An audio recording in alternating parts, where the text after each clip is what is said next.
All right, hello everyone. It's lovely to see you all here, especially our alumni of the Cambridge Union.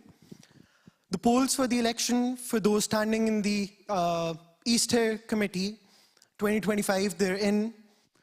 I'm going to announce the results, starting with the Equalities Officer for Easter 2025. We have Madeline Matthews from Jesus College with 117 votes, while there were 32 votes for reopening nominations. Next up, we have Social Events Officer Ines Morgan from Homerton College with 128 votes. For the Debates Officer, we have Jack Peters from Gonville and Keys College with 134 votes. For the Speaker's Office, we have Alia from Trinity College with 89 votes, and second came in Kieran Tobin from St. John's College with 44 votes. While for the President's Office, we have Anushka Kale from Sydney, Sussex with 126 votes. Congratulations to the candidates, and I hope you all have a lovely debate tonight. Thank you.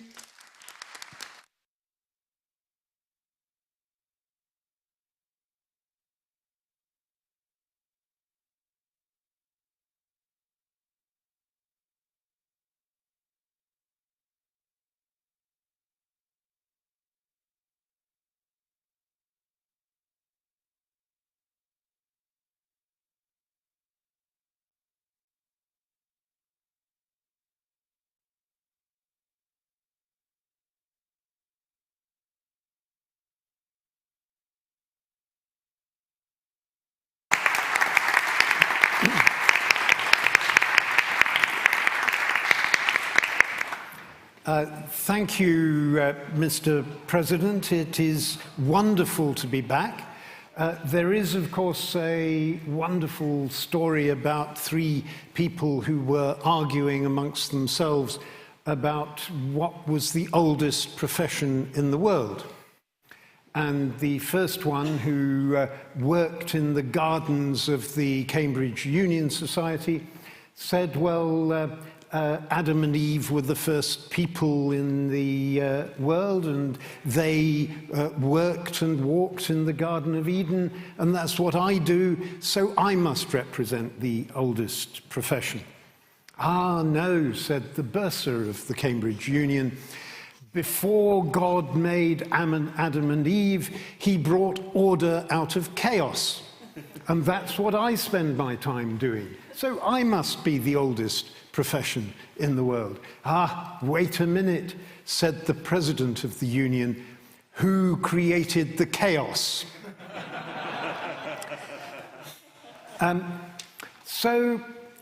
We have the motion in front of us that this House believes in the wisdom of the past. I believe firmly, passionately, that we always need to learn from the past, to look to the wisdom of the past and the thinkers of the past, and we have to value what they offer us. The past, of course, didn't always get everything right.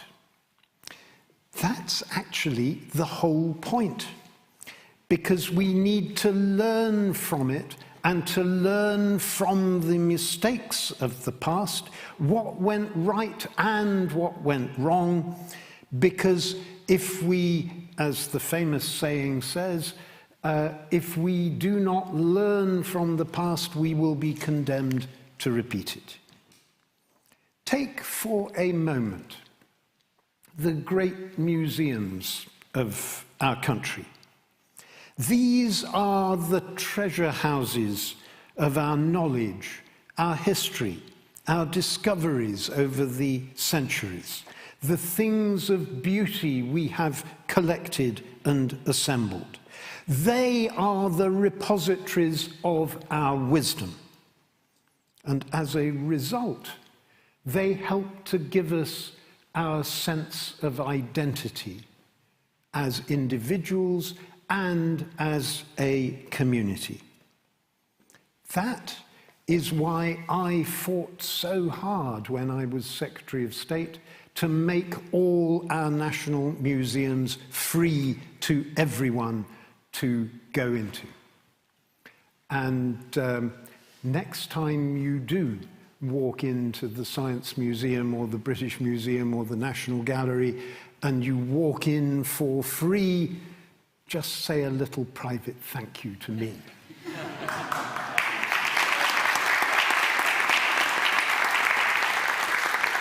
Or take our great academic institutions. Yes, they can be crusty and unwieldy and old-fashioned. But to walk the streets where Spencer and Milton and Newton and Darwin and Keynes walked, to draw strength from their traditions, to know that you follow in their footsteps, that is rather special. And do not believe that ignorance, often deliberate ignorance of the past, can ever be justified. It's commonplace now for Republicans in America, especially, of course, the MAGA Republicans around Trump, to condemn anyone on the left of centre, not only as socialist and therefore dangerous, but they define them as un-American. But think back over the past of America. This is the country of Teddy Roosevelt, who was incidentally a Republican, who broke the antitrust cartels at the turn of the 20th century. It was the country of Franklin Roosevelt, who rescued the economy with the New Deal. It was the country of Lyndon Johnson, who brought in civil rights for everyone to be able to vote. That's the real history of America. And how dare Trump or anyone around him decry it as being un-American. He does not understand and he does not value the past, and he should. Wait, don't you think he values the past very strongly, but just has a different view? If he appreciated more what we have at the moment, do you think he wouldn't believe this? No, because his view is a fundamental misunderstanding and misreading of the past of America. Yes, there are elements of the American past that are reflected in this dreadful phrase, "Make America Great Again." The again flies in the face of actually what America's past really is. So we need to understand the past, acknowledge the past, learn from the past, and draw strength from the past in order to create a better future. Would we rather be living in Britain under a Clement Attlee government, or in America under a Franklin Roosevelt government, than now? Oh. Yes. Can we ever be burdened by the past? I mean, perhaps, we didn't just fall out of a coconut tree, to quote another American. Frequently, yes, we are burdened by the past, but that is not the point. The point is understanding the past and drawing the lessons and the best from the past. And that means knowing the burden as well as valuing what is not burdensome about the past. And of course, the answer to the question about Attlee or Roosevelt is yes. But it isn't as simple as that. Attlee and FDR wouldn't be the same and wouldn't be possible now. But their values, their approach, their spirit, and yes, their wisdom, how deeply we need that now. Thank you.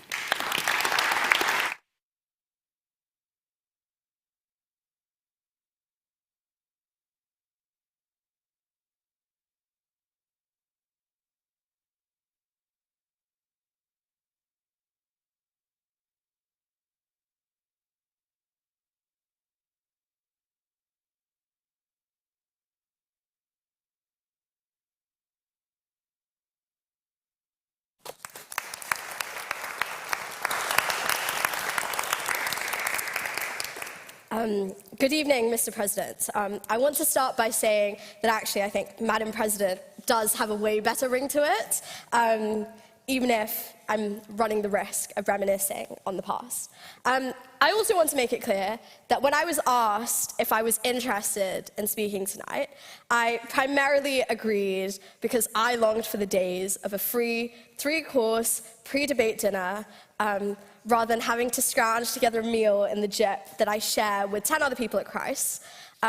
So unfortunately, as I may have been operating under the wisdom of the past when I agreed to speak in this debate, I think I do find myself a bit of a hypocrite here, trying to convince you that the past is not inherently wise or superior, because I do think dinner was quite nice, thank you. But although, and here I want to respond to Lord Smith, in that although in opposition tonight we reject the motion that this House believes in the wisdom of the past, we're not here to reject the past outright, nor to deny its influence on our present. However, on the side of opposition, we want to critically examine whether the so-called wisdom of the past is the beacon it is often romanticized to be. Our argument today is not about dismissing the value of hindsight, but about questioning the blind reverence for traditions, norms, and practices that may no longer align with the complexities and values of the modern world. We will show you that whilst the past may inspire reflection, its wisdom is not inherently superior or sufficient to navigate the challenges of today and tomorrow. This is fundamentally because the idea of the wisdom of the past, we think, necessarily implies that the past is inherently superior in terms of knowledge and tradition to the present and the future. On the opposition tonight, we instead will argue that true progress demands a dynamic and forward-looking approach, one that builds on the past but refuses to be constrained by it. Now, that all sounded really good, right? And that's because when I was thinking about how I could best convince you about why the present and the future offer us so many possibilities, like any other well-intentioned and burnt-out 20-year-old in the middle of many Cambridge deadlines, I actually made ChatGPT write all of that for me. But on a side note, if you are a future employee listening or watching the inevitable YouTube recording, I do actually want to preface that all by saying that I've never used ChatGPT in any of my academic or my professional work, but it worked for this debate, which I used it. But yeah, the point at hand is that if you found any of what I said in that section even mildly convincing, not confusing, congratulations, you already subconsciously believe in the power of the future. And I do here want to say thank you to Michaelmas 2023 speaker at the Cambridge Union, Sam Altman, for founding OpenAI and helping me prove that point. But on a more serious note, in my speech, I want to situate, with my speech in two specific flaws, I think, with believing in the wisdom of the past. So that firstly, I want to talk about how the wisdom of the past is inherently tied to power dynamics that privileged a very select few of society. And secondly, related to that first point, I think that believing in the inherent superiority of the past makes progress more difficult. Even at the risk of sounding like utter woke nonsense, which I found that this chamber doesn't take too kindly to, I do think it's fair to say that what we think of the wisdom of the past is, in perhaps in crude terms, heavily male, pale, and stale. That's not to argue that there's no merit in the works of Max Weber or Adam Smith or John Maynard Keynes or any of the dead white men I've been forced to read over 3 years of a Cambridge politics degree. But that throughout much of the past, women, people of colour, people within the LGBT community were not given the same opportunities, nor did they possess the same power to control social institutions in a way that they could use to push their agendas. I think even in the context of Cambridge, I spend so much of my time here idolising the traditions of the past, things like formals. But what we sometimes forget is how recent it is for many of us to even be allowed here. For example, women only received the right to earn degrees in 1948. Most colleges only started admitting women members in the 1970s.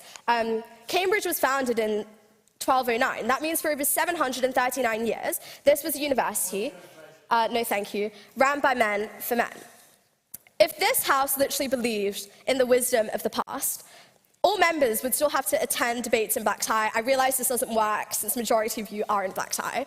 No, thank you. And sorry to all the women in the audience, but you literally would not be here, let alone think about running for committee, given that for 148 out of 209 years of the union history, women were not even allowed to be members.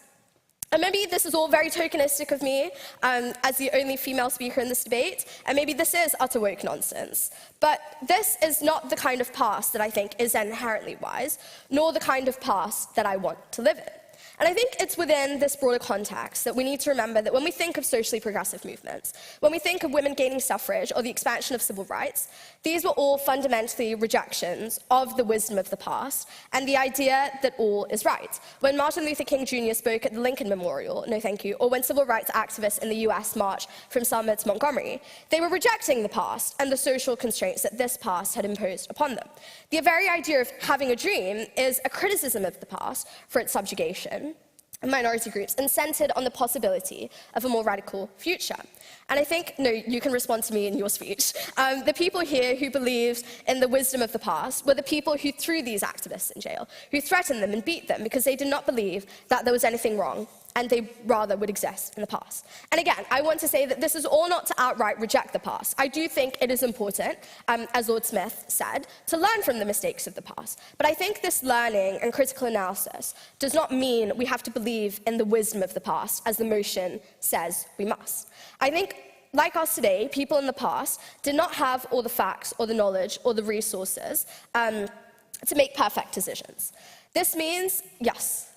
I'm very grateful to the ex-president for kindly giving way.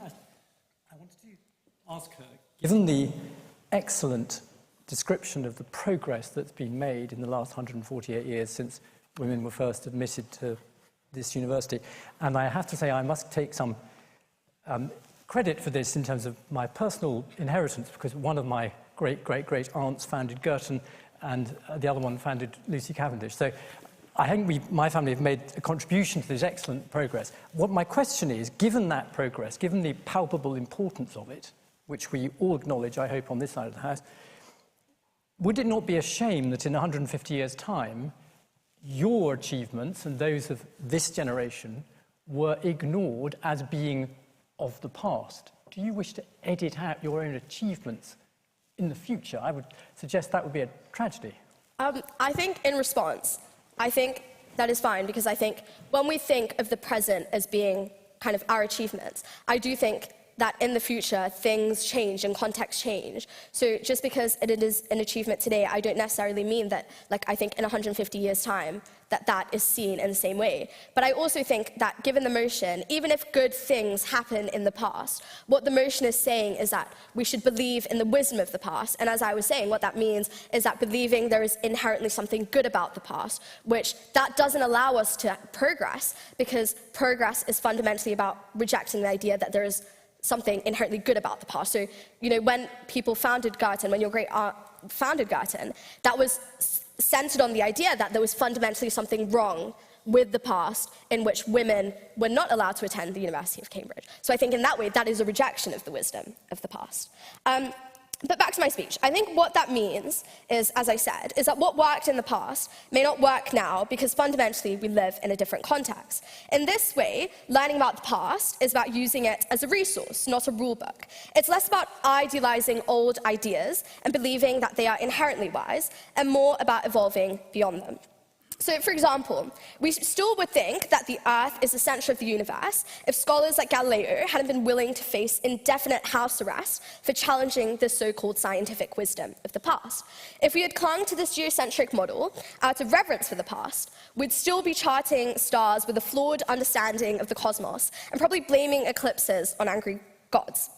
So, to end my speech, what I want to make the point is that, sure, it's important to constantly learn from our mistakes, but this does not mean we should have a blind reverence for the past, in which the very foundations of what was acceptable and what was not was controlled by the privileged and select few. The past was not perfect. Sure, it gave us solid hits and Fire, The Wheel, storytelling before Netflix, but it also thought that leeches were medicine, that women belonged at home, and used lobotomies as customer service, which, although at this point in the term does sound very tempting for me, probably wasn't the best idea. So I think progress and the possibility of a better world requires a fundamental rejection of the past. And this isn't possible, at the end of my speech, when the past is inherently better or wise.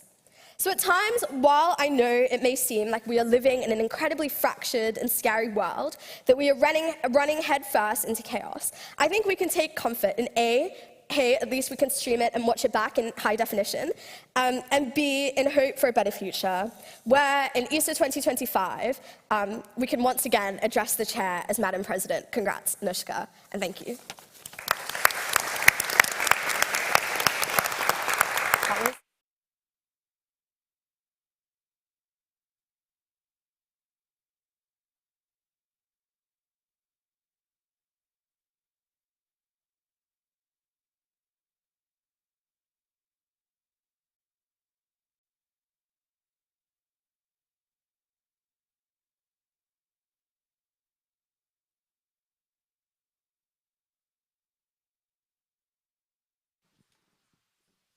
Got one that works. David Grace, Magdalen College. I want to recall something about the past of this Union Society. So far back that it's even before my time. In 1815, governments across Europe were rather scared and repressive. They'd had the French Revolution, they'd had the Napoleonic Wars, and they were cutting down on free speech. And the Union Society didn't have this wonderful building. They were meeting in a wine bar. And the Vice-Chancellor turned up with some university officials and told them they had to disperse because they were exercising their free speech and might be creating trouble. The president at that time, a man called Whewell, later became Master of Trinity, he replied to the Vice-Chancellor in very parliamentary terms. He said, "Strangers will please to withdraw. The House will take it under consideration." And then they had a discussion, and they came to the conclusion, they set up a committee, and they negotiated with the Vice-Chancellor, and they reached agreement that they could discuss politics as long as it was nothing that had happened since 1800. So, of course, what they did, they would then debate that this House preferred Caesar to Pompey. But they all knew that they were really talking about their contemporaries. It was code. It wasn't Caesar and Pompey. It was people of their own generation. So they were very directly learning from the wisdom of the past and applying it to the time they lived in. And I hope we go on doing it.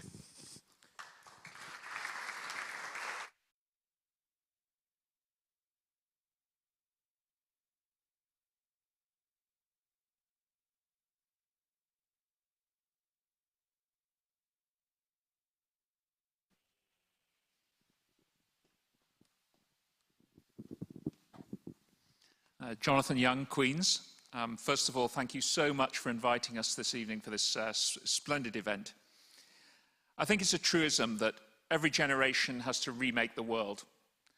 And if I look at our generation, the generation that came before us gave us long hair, industrial level ingestion of hard drugs, and very poor personal hygiene. When we came along, we gave you shoulder pads, we gave you consumerism, and we gave you Duran Duran. Now, this generation is giving us the culture wars and TikTok. Hegel said that the owl of Minerva only takes flight at dusk. In other words, we can only find what is nonsense and what is true and real many years after the event. And indeed, neither Hegel nor Minerva would have predicted that Duran Duran's second album has become the cultural icon that everybody acknowledges today. But I'm going to be voting against the motion this evening, and I'll tell you why. It's from my experiences in Eastern Europe, and in Poland, Berlin Wall, as you know, fell in 1989, and I was on a plane in 1999. I was sitting next to an old Polish lady, and she was bemoaning the state of Poland. Poland had been through many governments. The economy was a mess. A third of the country was actually ready to vote to rejoin Russia. They were voting communist. And she was in total despair about the state of her nation. And she said, the only thing that is good about this country is the young people. The young people have a different attitude. They will save the country. And by God, she was right. In the last 20 years, it's the young people, the generation, I think it's going to come down as the greatest generation of Poles that have rebuilt that country into the dynamic, exciting place that it is today, with a great economy and so many good things going for it. You're seeing that everywhere. You can see it in Tehran. The children of the revolution are now in their 70s. You've got some old war horses in the Kremlin that are relitigating the Cold War. And it's the young people, step by step by step, that are going to change the world. So, Mr. President, we're not going to change the world, but I think you are. And I urge my fellow alumni this evening, it's time for us to get off the stage and join me in solidarity with the next generation and walk through the no door. Thank you.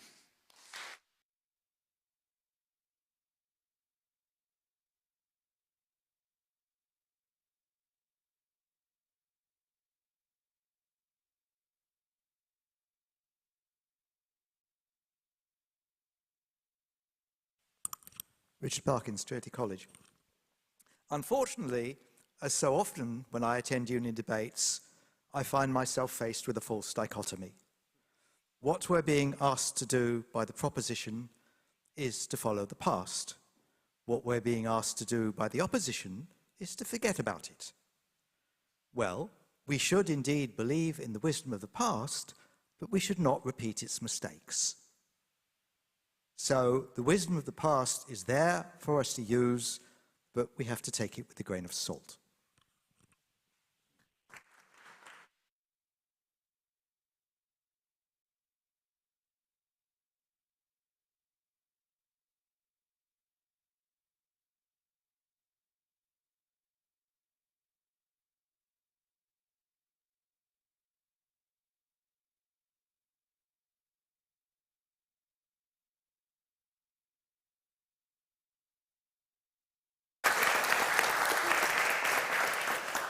Thank you very much, Mr. President. You'll be aware that this will be my last time speaking, so don't worry, no more points of information for the foreseeable future. And I've already promised Leonas I won't make any faces during remaining debates. So don't worry, this will be the last you hear of me. But other than sort of my hobby, sort of dalliancing in student politics, one of my hobbies, as Leonas knows too well, is to sit and ruminate about the past and what it means to us. It's one of my great passions, and I'm hoping to convince you that progress does not come from divorcing ourselves from the past and from othering people in the past. It comes from a profound understanding of both their wisdom and their folly, and an understanding that we are fundamentally not different from those who came before us. And I think I would like to just address to that gentleman, I hope to persuade you that the best thing you can do in solidarity with this generation is understand that there are things to learn from ones who became before us. It's very tempting when you look at this motion and when you look at history, the full sweep of it, to repudiate history as a litany of sins from which we cannot conceive. We think of the horrors of slavery, of genocide, of colonization, of the exclusion of women from all spaces. And this is certainly something that is not alien to me at John's. When you walk into the hall, you see portraits of the great and good, but also portraits of some of the great monsters, including Palmerston, who flooded China with opium, and you see Wentworth as well, who kicked off the Irish in the English Civil War, and I quite cheekily usually sit my Irish boyfriend under him to give him a good give a little bit of annoyance. But it's understandable that many people see these litany of sins in light of our reappraisal of history, simply take the view that the past is something to be essentially repudiated, and that we are not bound by its wisdom, and that we are not bound by its lessons. And here's where I want to get into a rebuttal of some of the proposition case, because I believe that way lies a fundamentally dangerous way of viewing the world, one that is more likely to lead us to repeat past mistakes than to do it. Despite what the proposition has said, that respecting the wisdom of the past is not blind reverence. There's a difference between idealising a false fantasy of the past and understanding and carefully intuiting lessons. I believe that very strongly. That's part of why I'm a historian. I'm certainly not into nationalist mythology. But certainly when we have new challenges, it always helps to look back at past ones. Now, I'm a crusty old Luddite at heart, so I have not used ChatGPT for this speech. But I think there are, in fact, profound lessons to learn about how to take on tech oligarchs, people like Sam Altman, from thinking about people like Nelson Rockefeller and the oil giants of the 20th century. I also think we need to think more carefully about the figures who we laud as figures of progress and their own understanding. It would be insulting to many figures who came before, great civil rights figures, to suggest that they were repudiating the past. Indeed, they saw in the past the kernels of greatness. They saw the great truths of the ideals in which they were fighting for, but they saw them imperfectly applied. Luther King, for example, was not somebody who would be comfortable with you ever saying that he wanted to repudiate the past or not learn from its wisdom. He thought deeply and hard. Yeah, sure. Do you think the civil rights movements came about because they believed in the wisdom of the past, or because they saw in the present moment that things weren't right?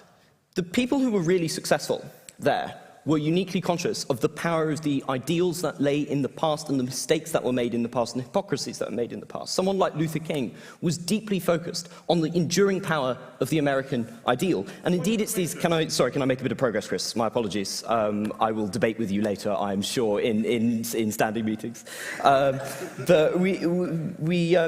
With figures who make this progress, they understand that they are part of a great tradition of things. And this is why I want to get into my point, that nobody can fundamentally escape the past, which should, I suppose, be a fairly self-evident point, given the society is 216 years old, founded when Napoleon was still looking jealously out in Elba.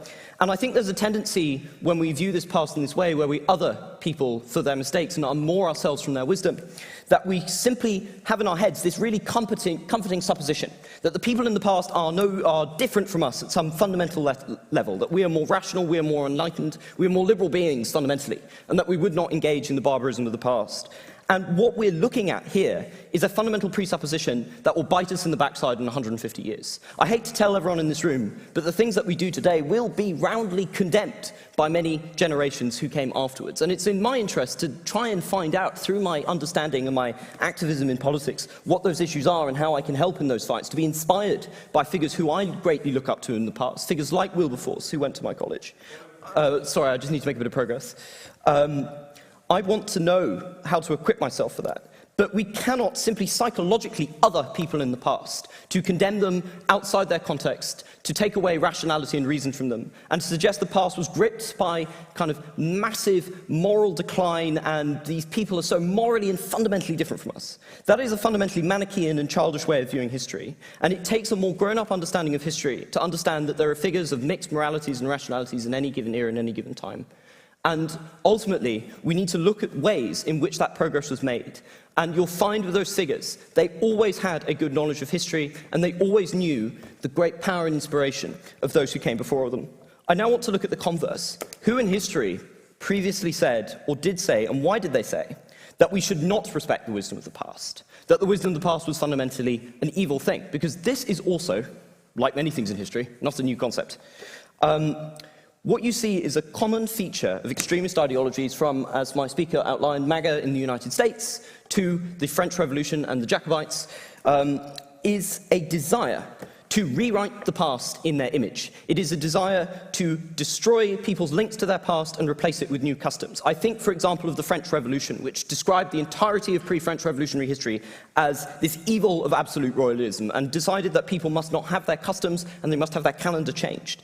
I think, for example, of the Cultural Revolution in China, where priceless historical artifacts were smashed. And I think of also Lord Elgin and the colonizers, who made a particular point, and this is important to think about, of destroying indigenous people's connections to their past and to their ancestors. It's because they recognize all of them recognise that viewing ourselves as part of something that is larger than ourselves and passed down from generation to generation, a continuous thing that we have to work out gradually, does not work well with a totalising ideology that wants to rob you of your identity. And I would really urge everyone, in an era where we are dealing with such demagoguery and threats to democracy, not to forget that you live and you stand in a fragile tradition of democracy and liberty that is handed down to you and that you have to fight to preserve, and that you must draw on the wisdom and experiences of all those who came before and defended. Can I just make a bit more progress? I'm sorry, James. And this is where I want to get onto the crisis that we have today, where many people feel that I think we have a crisis of wisdom about our past, that we have the growth of childish narratives about the past, and I do believe that this is a fundamentally dangerous thing. We are witnessing, as we speak, the deaths of the memories of the First and Second World War, for example. With that suffering came a profound degree of wisdom. The generations who came after it were more committed to the ideals of the United Nations Charter, to preserve peace among nations and to resist the pull of demagogues, communists and fascists. It's a pull that we are seeing erode in front of our eyes in real time. And indeed, we've seen this process play out repeatedly. The memories of the Napoleonic Wars were expunged, and in time the Victorian children who ended up playing with toy soldiers would march into the trenches themselves. It's a cycle when people forget that they're connected to a broader pattern of things, that they should listen to the wisdom of figures who they idolise in the past but perhaps take warnings, but nevertheless to be grounded in that wisdom.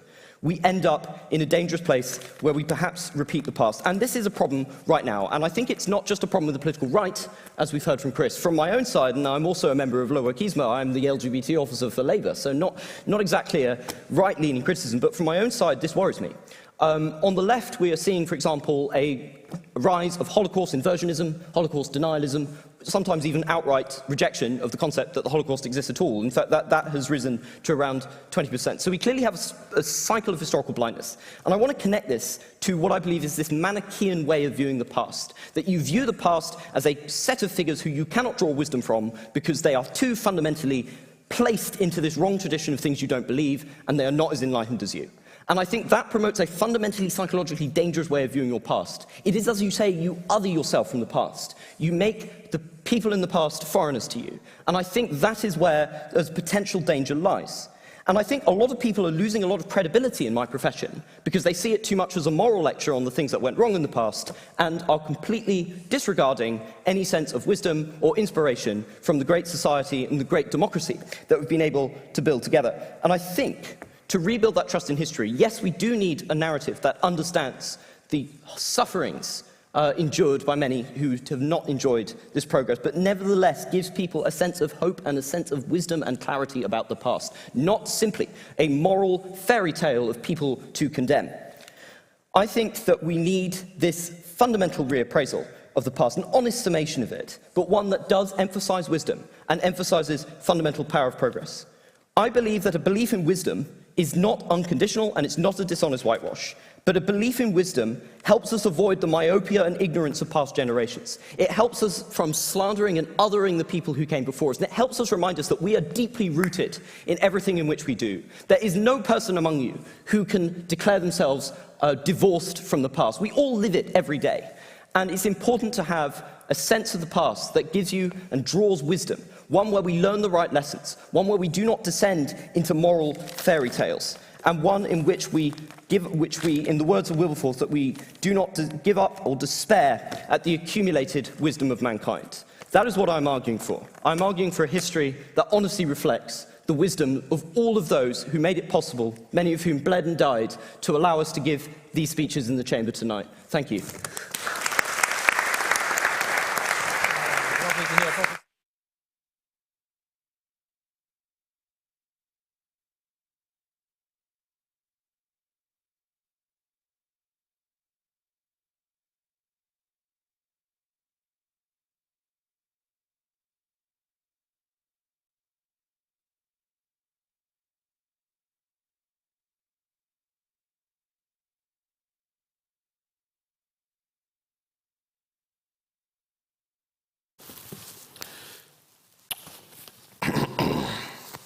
Sorry about the delay.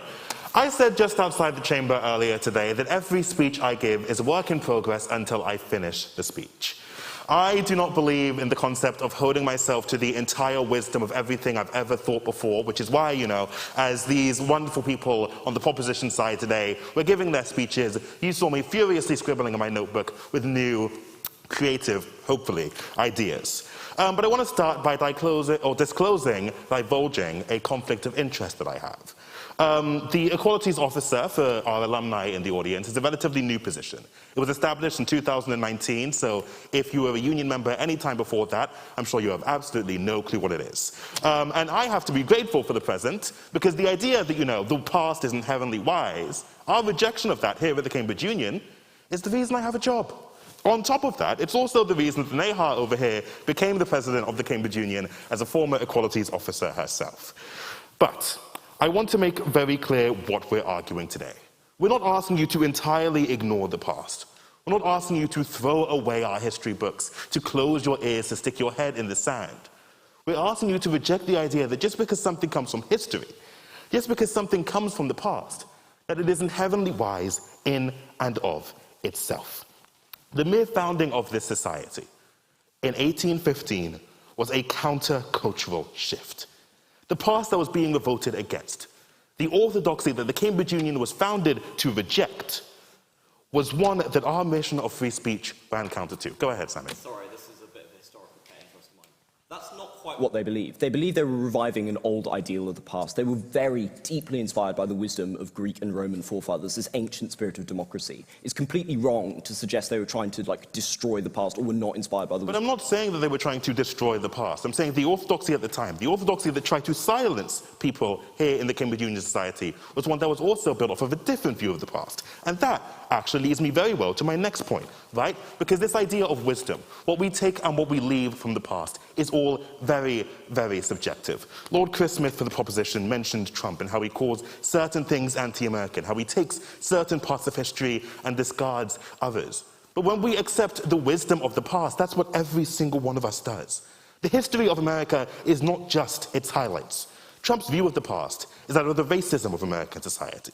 The misogyny, the xenophobia, the ableism, all the phobias and isms that you can think of. Homophobia, transphobia, I could go on for decades. The fact of the matter is, right, Trump accepts this as wisdom and throws out what he doesn't like.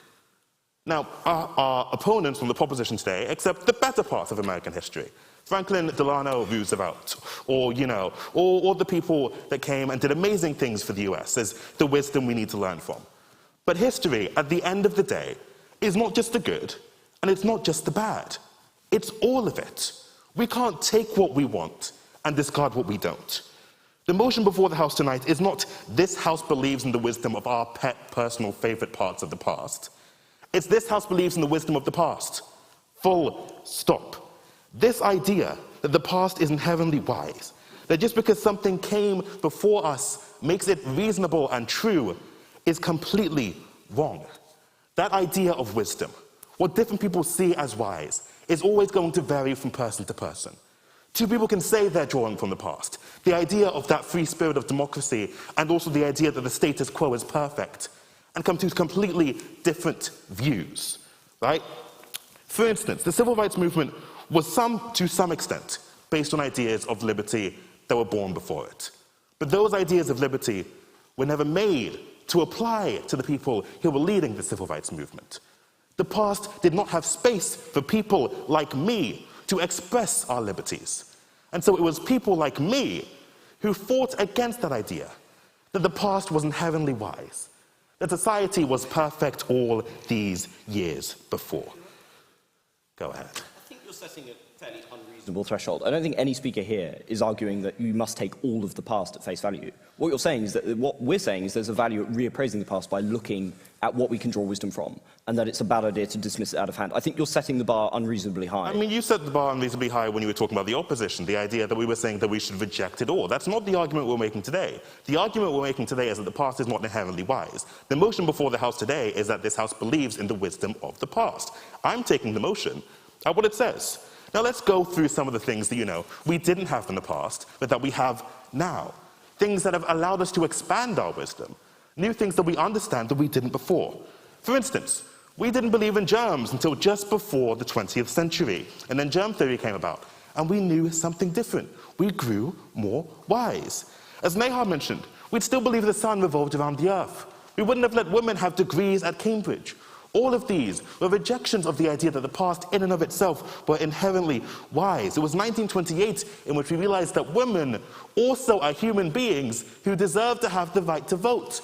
These were all rejections of the idea that the past in and of itself was inherently wise.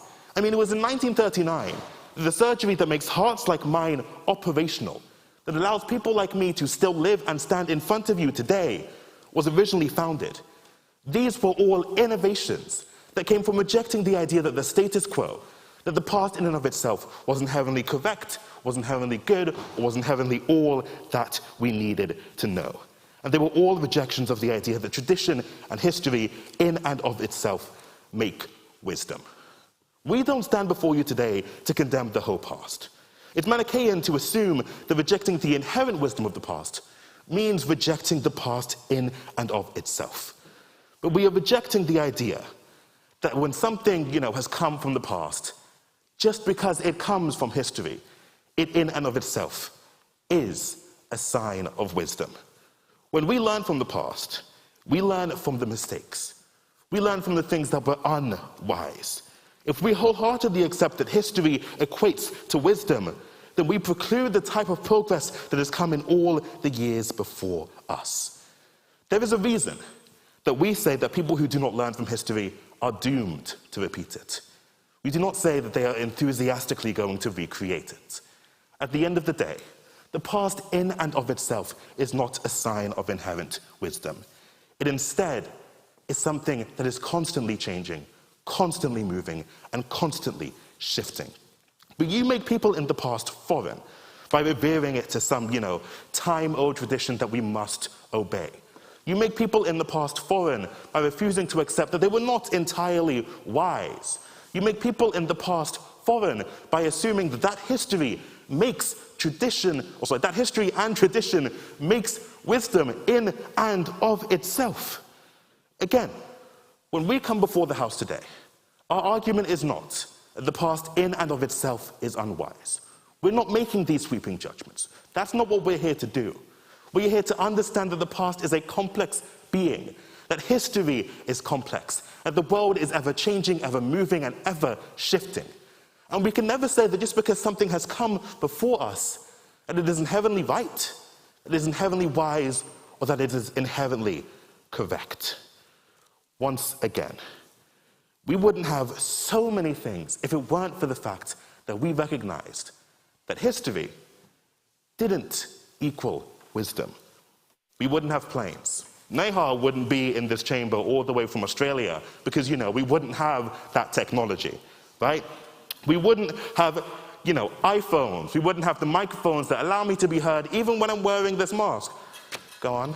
All of those things you mentioned are built on complex historical processes, received through knowledge and different generations of complex and escalating varieties.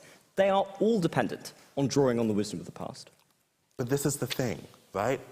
They are complex and they come from the past, but they come from rejecting the idea that the past and what we have in the present day and what we had in the past is enough. We can stand here and we can say, oh, well, all of these innovations, the lights in the chamber, the camera that's being live streamed, I really hope that's the right camera. Hi, Mum and Dad. The fact that my parents can watch from Texas, right? These are all new things, new ideas that came from rejecting this idea that what we had in the past is sufficient in and of itself. When we build on the past, like the proposition, too American, asks you to accept today. When we build on that past, when we build on that past, that is us recognizing that history isn't enough to make wisdom. That is us recognizing that tradition isn't enough to make wisdom. That is us recognizing that the wisdom of the past in and of itself is not correct. There are wisdom of parts of the past, sure. There's also the exact opposite. There's ignorance in some parts of the past. But for one more time, before I take my seat and, you can finally have enough of me and what the YouTube comments call this mid-Atlantic accent that I need to get rid of, the idea that we're standing here and asking you to realize today is that the motion is not this House believes in the wisdom of our favorite parts of the past, but the past overall. It is not correct that the past is inherently wise. It is not correct that the past is inherently true. And it is not correct that the past is something that we should listen to just because it is the past. We need to take what we can understand as being correct. We need to take the progress that has been made in all the years before us and build on it. And that comes with understanding that the present day will never be enough. Thank you.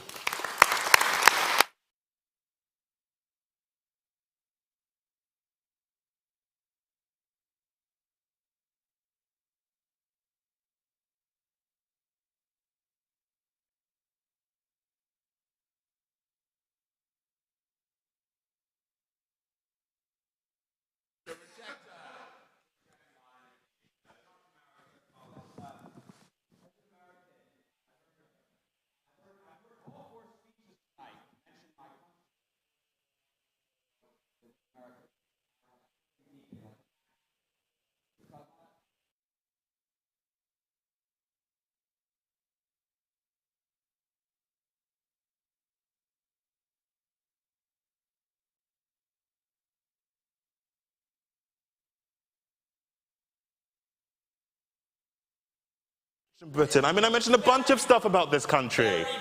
It wasn't very brief. It was the near. Okay.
Hello, Jenny Scott, Pembroke and former president from Michaelmas 2005.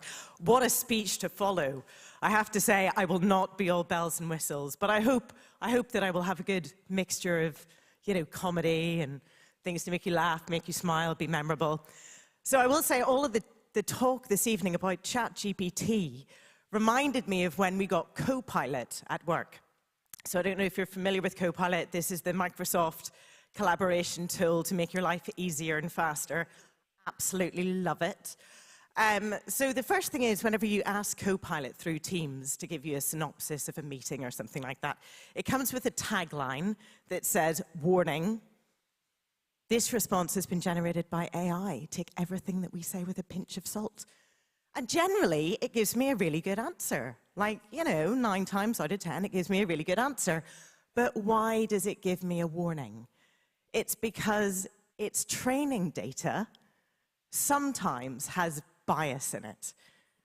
The training data is the bias, and that means that the response and the learnings that I can take from ChatGPT, despite the fact that it is way smarter than me, are inherently biased. And so whenever we talk about believing in the wisdom of the past, it's talking about the past being wise, but we also have to understand that the past is biased.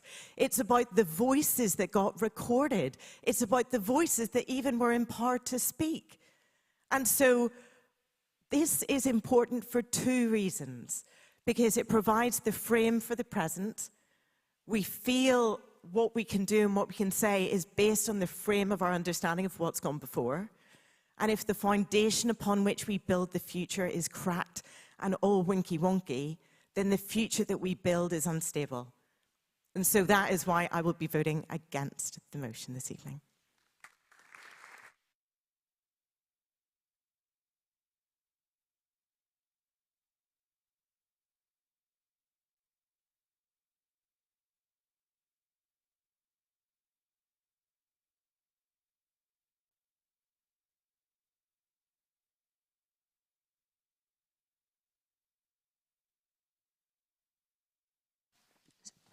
Hello. So I'm going to speak. I'm going to speak against the statement. The House does not believe in the wisdom of the past. So I come from a math science background too, so I understand what ChatGPT and training data are saying. I am actually a mathematician. So in the past, but now I study politics and going to be a lawyer in the US very soon. And in the past, democracies were attacked and failed in the 2016 election. Obviously, both Brexit and Trump's win have caused tremendous changes to the societies, if not positive. Furthermore, the terrorist attack of 9/11 in 2001 and the Wall Street crisis since 2008 still haven't been Wall Street crisis, the financial crisis in 2008. Still haven't been over till today. These historical events across time are a sign that we must not take on the old belief. Quantum mechanics and classical mechanics theory, for example, have been said to be contradictory in some way. Yet in 2022, the Nobel Prize in Physics proved that Einstein is wrong and God does not throw dice. We must believe in science that has worked until today. And when science cannot attest to our old knowledge and limited visions, hypotheticals and experiments, we must examine ourselves and stop sticking to the past beliefs. In ancient times, the Greeks and the Romans have both failed. They were sabotaged by violence and conflicts. We must not repeat the mistake compared to today's situation in terms of wars in Gaza and Ukraine. The philosophies in the ancient past to the recent modern age are to be examined by our empirical realities. If something was not being implemented in the correct way, then we must have reasons to believe the approach was wrong or the ideas are hard to carry out in practice. Thus, we need to radically change the word wisdom into a more dynamic, flexible term into the future. Democracy is proved to have put societies into troubled, violent state by examples of Brexit, Trump's win, Gaza, and Ukraine war. So we must re-examine our belief in the wisdom of the past.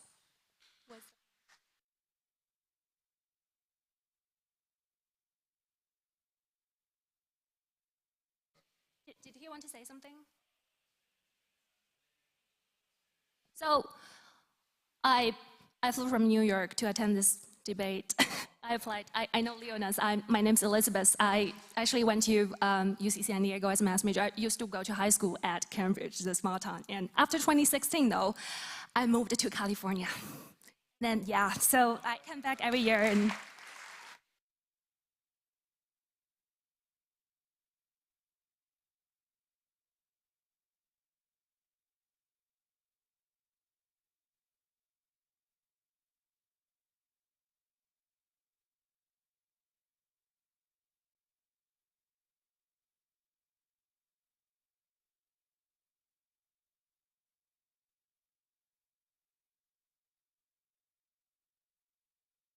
even when you look at something like special relativity, at the small scales and in certain examples, we do still use Newton's equations. We haven't just ignored them and gone, they were old and wrong.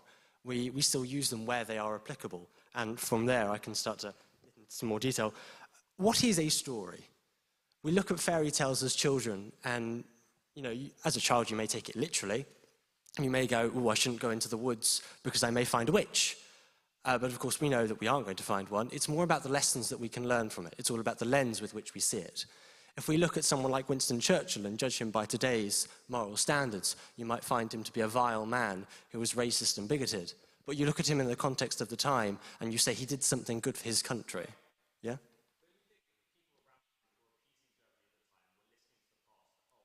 A war, but Churchill was the one saying, hey, there will be a war, we should stop appeasing them, we should break from tradition.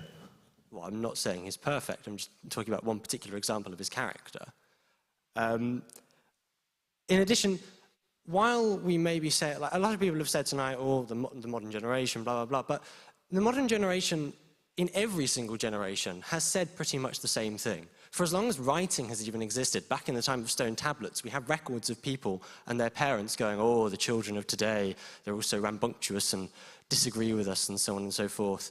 And at the same time, we've also, in every single generation, had people that look back at the past and study their history. Ancient Egypt studied older history than we can study of the end of ancient Egypt itself. So there is always merit in looking back at what has come before us. When we have a building that is falling apart, do we get rid of all of it and replace it? Or do we fill in the gaps where things we know are wrong, are broken, with something that instead we now know as a modern material, for example, is far stronger? Yeah? We have didn't realize that was going to come on. When we have a building that's falling apart and broken, do we leave the building up and let it fall apart and break because it's so old and wise? Or do we fix it with new things from the present? Fix it with new things, but that doesn't mean we get rid of everything that was there beforehand.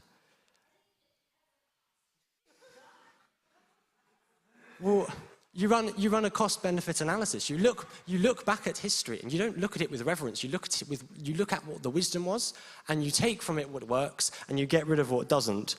And I would just like to make a final point in that if you look at the example of rock climbing, if you ignore all of the posts that you've stuck in the mountain before you, then you will likely, should your one fail, fall into the abyss. Even if the post that has come before you is not perfect and is not amazingly strong, you do not just ignore it for the sake of the new thing, because the new thing is not always better than what came before.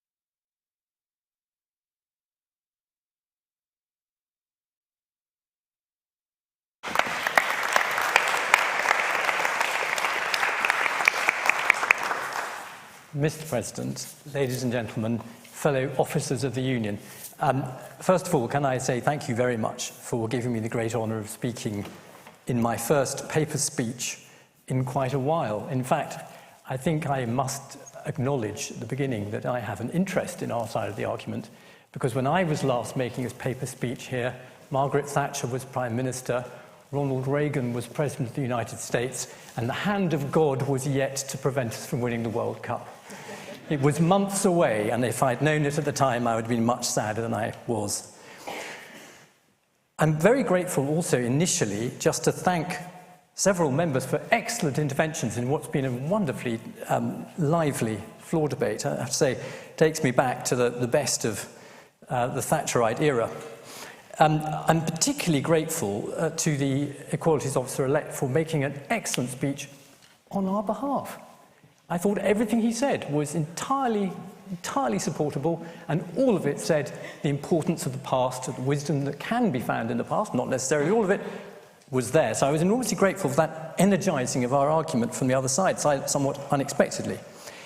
Also enormously grateful to the member from Clare for single-handedly making America great again.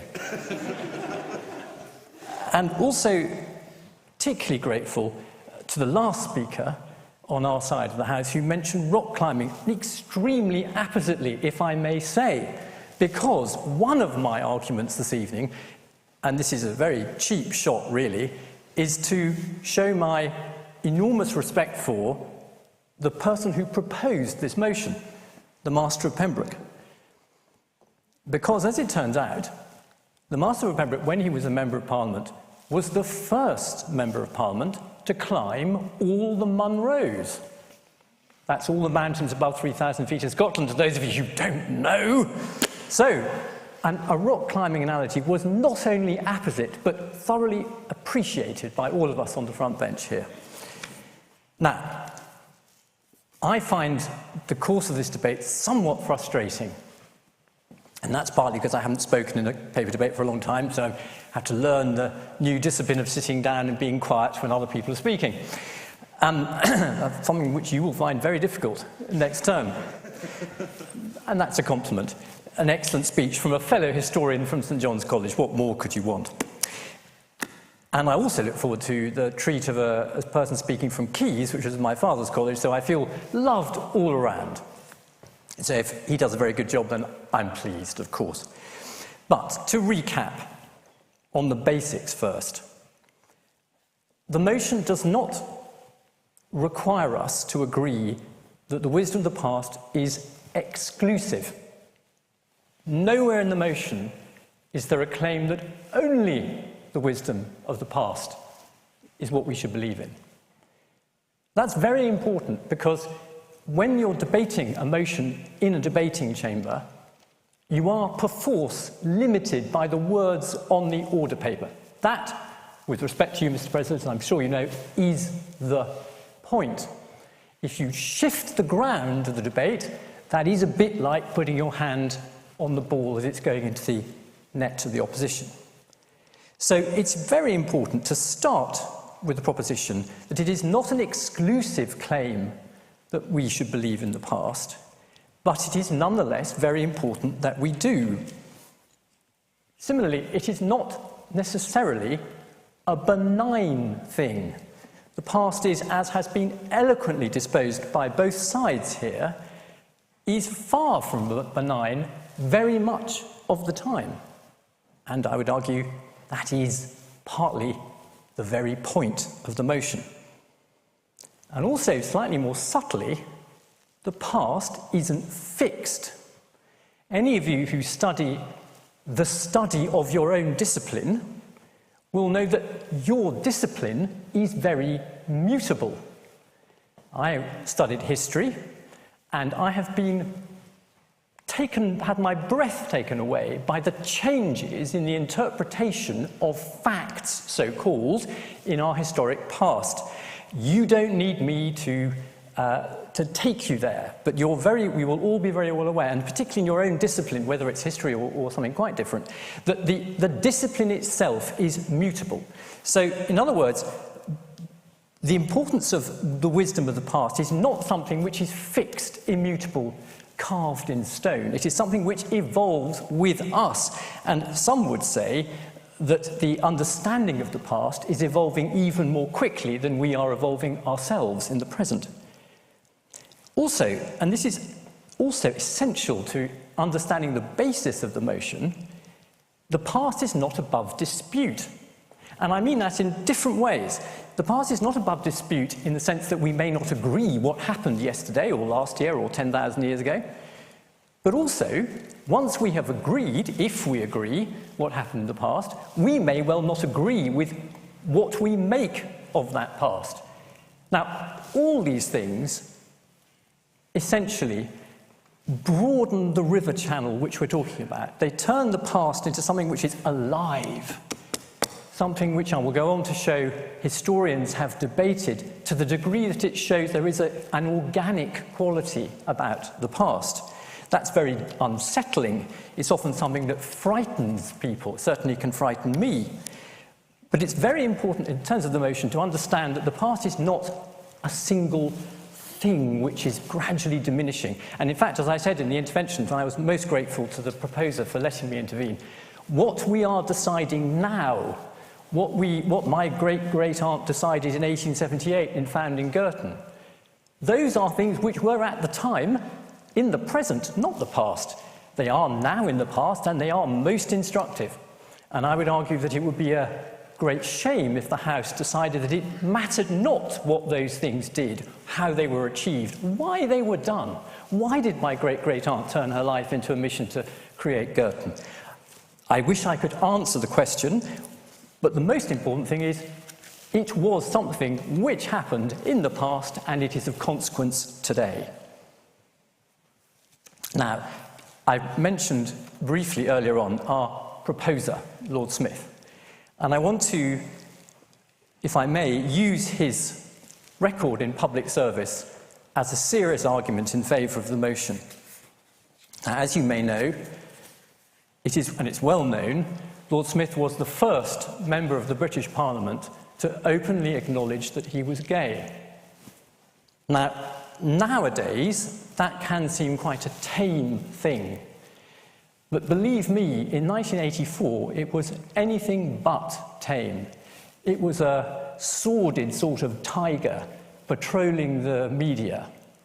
I can remember at school being terrified that I might be gay. I remember lying awake at night about it. Now, when the moment came, it wasn't in Parliament, it wasn't before the monarch, it wasn't at the Labour Party conference that Lord Smith did this. Lord Smith, who was a Member of Parliament in central London, went to, of all places, Rugby, in the East Midlands, Rugby Town Council, to speak up for people who wished that people who were gay should not be deprived of employment for the town council. The town council, ladies and gentlemen, not some large, august body, not the British Museum, not a football club. Rugby Town Council. And in saying, I am the Labour MP for Islington South and Finsbury, and I am gay, in 1984, Lord Smith fired a cannon shot that will reverberate through history in terms of freedom, decency, wisdom, the human spirit.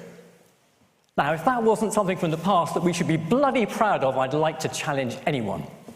And I, for one, as a boring heterosexual who was frightened of being gay when I was at school, will always be grateful for what happened in the past in Rugby. And I derive great wisdom from it. Now, Lord Smith also mentioned museums. I would like to add libraries to that. Think of the great tragedy of the burning of the Great Library of Alexandria. Think of the terrible tragedy of the burning of the library at Leuven on the 25th of August 1914 by German forces, or the bombing and destruction of the same library at Leuven after it had just been rebuilt on the 16th of May 1940. Think of the university library here, which itself has initiated the recovery of the floppy disk, which when I was at university was new technology and is now needing heart treatment to keep its information in the here and now. All those things suggest to me that quite a lot of people think there is wisdom residing in the past. Point of information. Indeed, sir. I want to address an earlier point. Oh, I keep getting jump scared by my mic turning on. I want to address an earlier point of yours. Would you not say that the sort of heteronormativity that, precluded people who don't share your heterosexuality, like myself, from being in the Rugby Town Council was not based on the idea that the past was inherently wise in and of itself?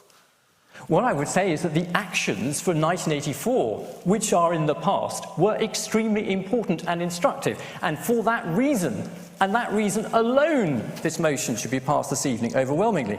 If I may crave your indulgence, a couple of other minor memories of mine. I remember in 1989 being stuck in a train for a long journey at night with a little old lady who turned out to be Italian. And we got talking, and after a while she said, I was a black shirt when I was 16. And I was rather surprised by this, because we've been talking about good old train conversations like the weather and what was going on in London and that kind of thing. And she said, oh yes, that's right, I was a black shirt. Because the socialists told us they would bring fresh water, clean water, so my little brother and sister wouldn't get very ill. And the socialists told us they would build new houses in central Rome where we lived. And the socialists told us they would build new schools with properly trained teachers. And none of those things happened under the socialist government. Mussolini came in, and they were done. So that's why, she said, I was a black shirt. If there isn't a lesson in that, after what happened in America in the last few weeks, God help us if we don't vote for this motion. The blind failure to understand the wisdom staring at us from the past terrifies me. And I would conclude by saying that the discussion within historians, for example, between E.H. Carr and G.R. Elton, as to whether history was there to be found, or whether history was found and then amplified deliberately by different historians, shows us just how important it is to know that the past is understood by us. Now, Churchill said, of course, if we open a quarrel between the past and the present, we shall find that we have lost the future. But even more importantly, I draw on Edmund Burke. And if you haven't read Edmund Burke, you bloody well ought to, because, as I'm sure, Mr. President, you agree, it's worth making unparliamentary language to emphasise the point. And I conclude with this quotation from Edmund Burke, who was a Member of Parliament for about 30 or 40 years in the 18th century. Rage and frenzy will pull down more in half an hour than prudence, deliberation and foresight can build up in 100 years. Mr. President, the fragility of civilization requires the focus and attention of us all on all our resources of memory and wisdom. It is a perilous time, and I would contend that the wisdom of the past is the salvation for our future.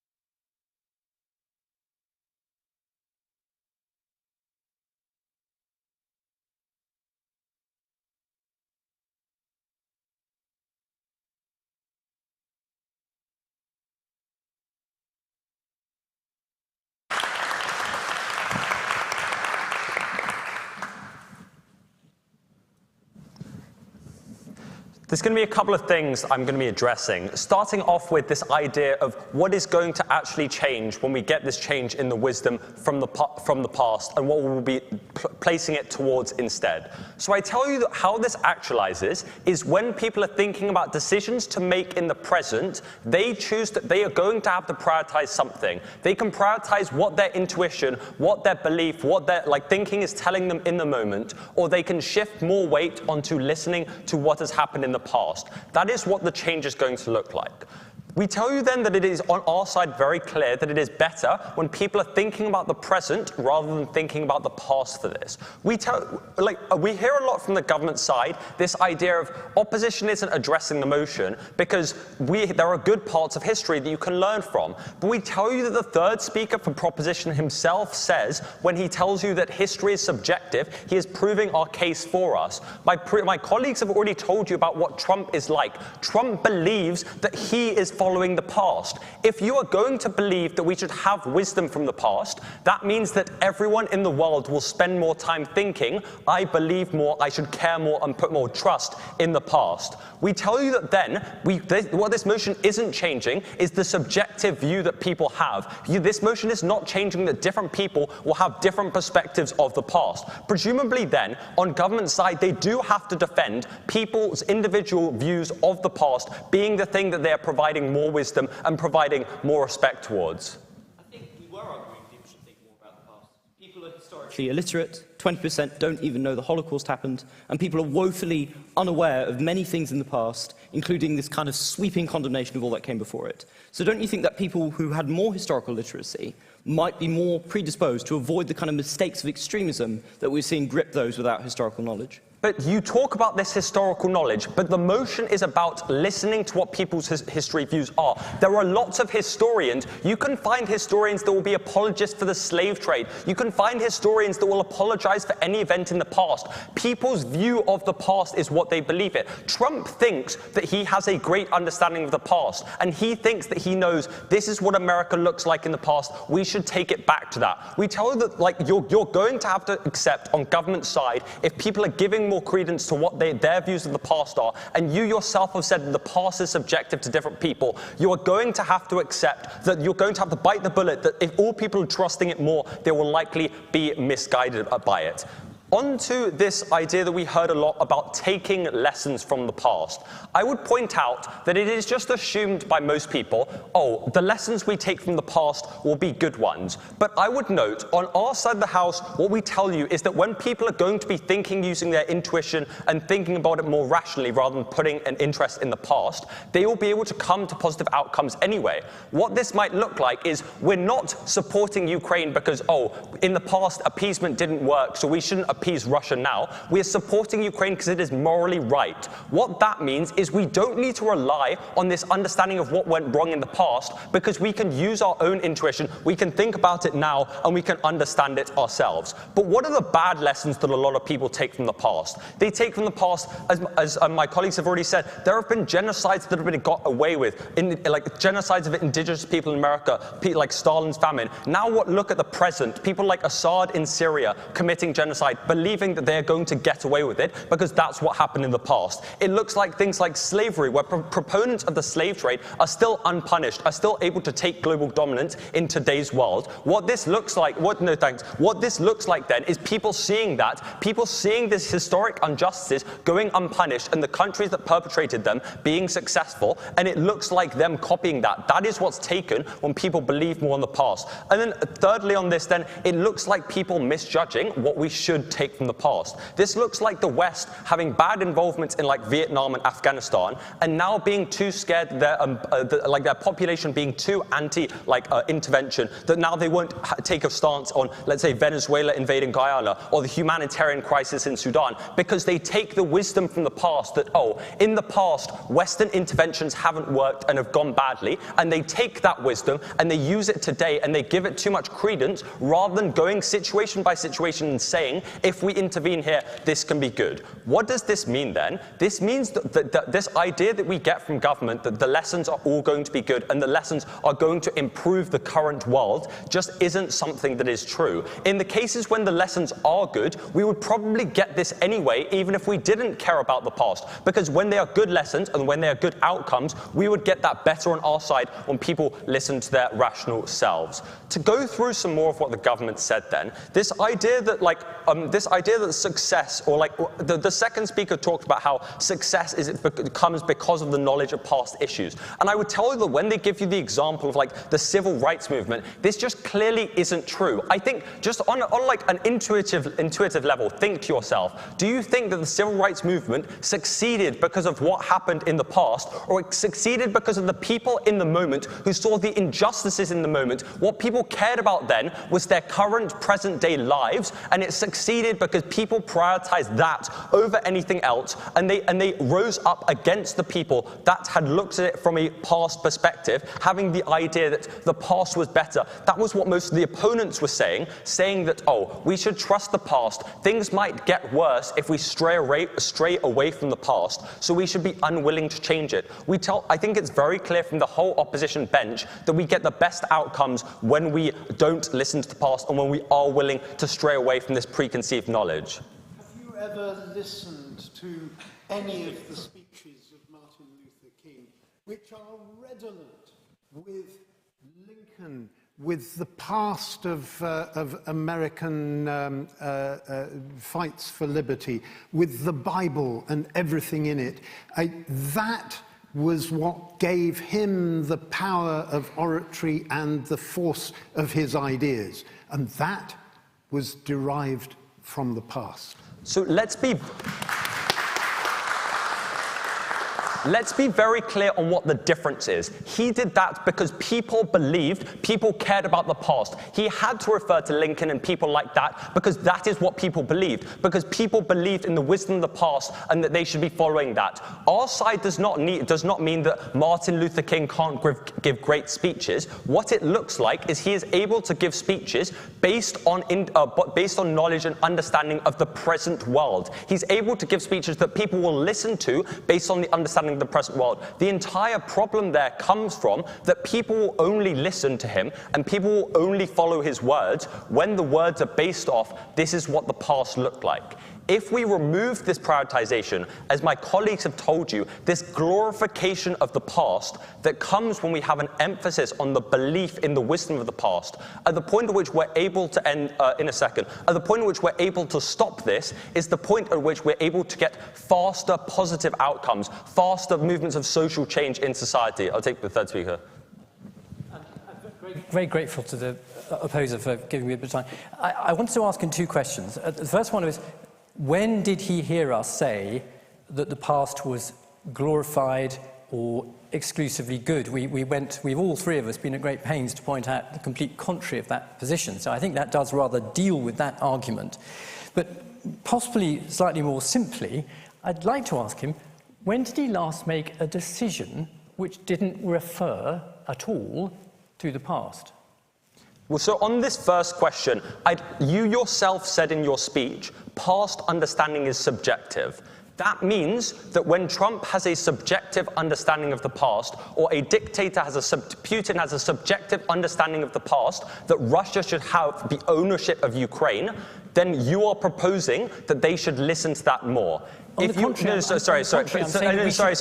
is my speech. It is my speech. On the contrary, I'm saying we should listen to the alternative argument. That's okay. Your argument can't be that, oh, we just ignore all parts of the past that we don't like and only listen to the good ones. That's not how this motion works. You can't argue for something that isn't the motion. I think it is very clear that I think it's a bit bizarre from government, or it kind of shows the issues with the government side, that they cannot bite this bullet and still make cases, in that there are going to be people that misunderstand the past compared to what they would like, and people that are, people that are going to see this differently. And then to repeat again what my previous speakers have said, this does not mean that the past is entirely thrown away. I said this at the start of my speech, that people reduce their importance on the past and increase it on what present conditions are like. I don't think that looks like, oh, we're banning history books. I think that looks like people considering what present day conditions are like more, thinking